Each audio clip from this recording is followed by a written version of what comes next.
ఏడాది మలయాళంలో అందరిలో ఆసక్తిని రేకెత్తించిన మల్టీస్టారర్ సినిమాగా వలతు వసతే కల్లన్ కనిపిస్తుంది. జోజు జార్జ్, బిజు మీనన్ ప్రధానమైన పాత్రలను పోషించిన ఈ సినిమాకి జీతూ జోసెఫ్ దర్శకత్వం వహించాడు. దృశ్యం సిరీస్తో వరుస విజయాలను అందుకుంటూ వెళుతున్న జీతూ జోసెఫ్కి మంచి క్రేజ్ ఉంది. అలాంటి ఆయన రూపొందించిన ఈ సినిమా ఈ ఏడాది జనవరి 30వ తేదీన థియేటర్లకు వచ్చింది. క్రైమ్ థ్రిల్లర్ జోనర్లో నిర్మితమైన ఈ సినిమా ఏప్రిల్ 15 నుంచి స్ట్రీమింగ్ అవుతోంది. రీసెంటుగా తెలుగు ఆడియో అందుబాటులోకి వచ్చింది. కాలడి పోలీస్ స్టేషన్ పరిధిలో సీగా ఆంటోనీ, బిజు మీనన్ పనిచేస్తూ ఉంటాడు.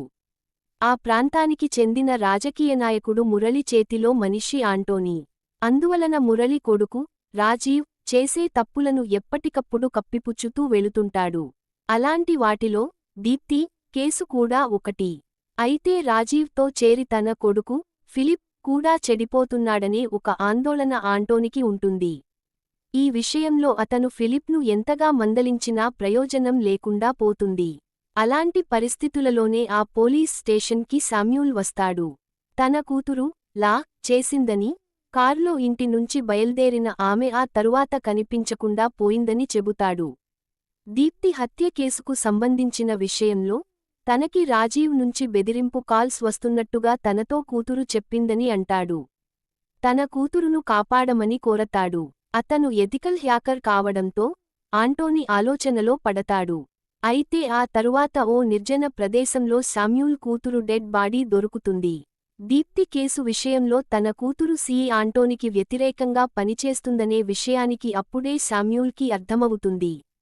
తన కూతురు చనిపోవడం వెనుక ఆంటోనీ హస్తం ఉండొచ్చని భావిస్తాడు. అప్పుడు శామ్యూల్ ఏం చేస్తాడు? అసలైన నేరస్తులను చట్టానికి అప్పగించడానికి అతను ఎంచుకున్న మార్గం ఏమిటి అనేది కథ. వలతు వసతే కన్నన్ అంటే కుడి పక్కన ఉన్న దొంగ అని అర్థం. సాధారణంగా నేరం చేసినవారి కోసం పోలీసులు ఎక్కడెక్కడో వెదుకుతూ ఉంటారు. ఆ నేరస్తుడు పక్కనే ఉన్నప్పుడు వాడిని కనిపెట్టడం, పట్టుకోవడం మరింత కష్టమవుతూ ఉంటుంది. ఆ అర్థంలో పెట్టిన టైటిల్ ఇది. సాధారణంగా అధికారం తమ చేతిలో ఉంది కదా అని కొంతమంది పోలీసులు చాలా నిర్లక్ష్యంగా వ్యవహరిస్తూ ఉంటారు. స్వార్థపరులైన రాజకీయ నాయకులు చెప్పినట్టుగా వింటూ వాళ్లకి అండగా నిలబడుతుంటారు. ఇక దారితప్పిన తండ్రుల బాటలోనే వారి పిల్లలు కూడా నడుస్తుంటారు.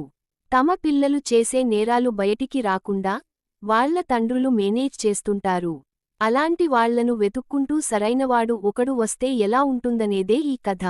సాధారణంగా ఎవరైనా సరే తమకి అన్యాయం జరిగిందని చెప్పడానికి పోలీస్ స్టేషన్కి వెళతారు. అయితే అక్కడికి వెళితే ఎలాంటి పరిస్థితులలోనూ తమకి న్యాయం జరగదని తెలిసినప్పుడు ఆ బాధితుడు ఎలా స్పందిస్తాడు? నేరస్తుడు డబ్బున్నవాడైతే ఇక ఆ కేసు ముందుకు వెళ్లదని గ్రహించిన అతను ఎలాంటి నిర్ణయం తీసుకుంటాడు? ఫలితంగా ఎలాంటి పరిణామాలు చోటుచేసుకుంటాయి అనే దిశగా దర్శకుడు ఈ కథను పరిగెత్తించాడు. దృశ్యం సినిమాను అందించిన దర్శకుడే ఈ సినిమాను తెరకెక్కించడం వలన ఈ రెండు కథల మధ్య కొన్ని పోలికలు, లక్షణాలు కనిపిస్తాయి. దృశ్యం లో తనకి గల సినిమా పరిజ్ఞానాన్ని ఉపయోగించుకుని హీరో పోలీస్ వారికి చుక్కలు చూపిస్తాడు. ఈ సినిమాలోనూ అంతే. ఎథికల్ హ్యాకర్గా ఉన్న ఓ తండ్రి తనకి తెలిసిన అదే పని వలన పోలీస్ వారిని ఎలా పరుగులు పెట్టించాడనేది ఆకట్టుకుంటుంది. అయితే ఈ సినిమాలో శామ్యూల్ తన కూతురు దారుణంగా హత్య చేయబడిందని తెలుసుకునేంత వరకు కథ చాలా ఇంట్రెస్టింగ్గా నడుస్తుంది. ఆ తరువాత నుంచి కథ రొటీన్ బాటపడుతుంది. శామ్యూల్ తనకి జరిగిన అన్యాయానికి ఎలా ప్రతీకారం తీర్చుకుంటాడు అని కుతూహలంతో ఎదురుచూసిన ప్రేక్షకులకు రొటీన్ సన్నివేశాలు నిరాశను కలిగిస్తాయి. అదే సమయంలో గతంలో అమ్మాయిల మిస్సింగ్ వ్యవహారాలను తెరపైకి తీసుకొచ్చి గందరగోళం చేశారు.